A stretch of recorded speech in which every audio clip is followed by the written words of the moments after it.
ನಾವು ಹೆಂಗೆ ಏನದ ಮಠ ಮಂದಿರಗಳಿಗೆ ನಾವೇನು ನಮ್ಮ ಧರ್ಮೀಯರು ಏನಿದ್ದೀವಿ ನಾವು ಏನಾದರೂ ಏನದ ಮುಂದೆ ನಮ್ಮ ಮನೆಯೊಳಗೆ ಏನದ ಒಂದು ಪೂರ ಏನದ ಕುಟುಂಬನೇ ನಡೆಸೋದಲ್ಪ ಯಾರೂ ಇಲ್ಲಪ್ಪ ನಾವು ಒಬ್ಬನೇ ಇಲ್ಲಿ ನಾವು ಒಂದಂತ ನನ್ನ ಆಸ್ತಿಯನ್ನ ಇಂಥ ಮಠಕ್ಕೆ ಸೇರಲಿ ಇಂಥ ಏನದ ಒಂದು ವಿದ್ಯಾರ್ಥಿ ನಿಲಯಕ್ಕೆ ಸೇರಲಿ ಇಂಥ ಸೇರಲಿ ಅಂತ ನಾವೇನಾದ ಬರ್ದು ಕೊಡ್ತೀವಿ.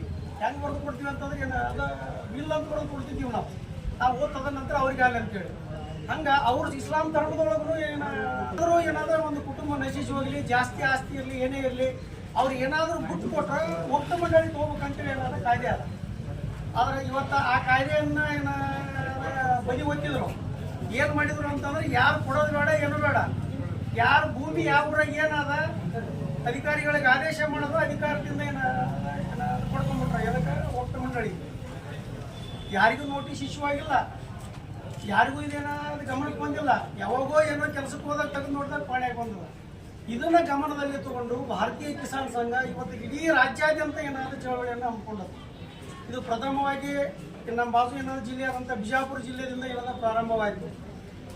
ಅಲ್ಲಿ ಏನದ ಎಲ್ಲ ಸಂಘಟನೆಗಳನ್ನ ಏನಾದ್ರು ಸೇರಿಸ್ಕೊಂಡು ಎಲ್ಲ ಮಠಾಧೀಶರನ್ನ ಕರ್ಕೊಂಡು ಈಗ ವೈಯಕ್ತಿಕವಾಗಿ ಎಲ್ಲರಿಗೆ ಆಸ್ತಿ ಭೂಮಿ ಇದ ಅವರು ದುಡಿದು ಗಳಿಸಿರ್ತಾರ. ಅವರಾಗಿ ಯಾರಿಗಾರ ಕೊಟ್ಟಿದ್ರೆ ಏನು ಸಮಸ್ಯೆ ಇಲ್ಲ.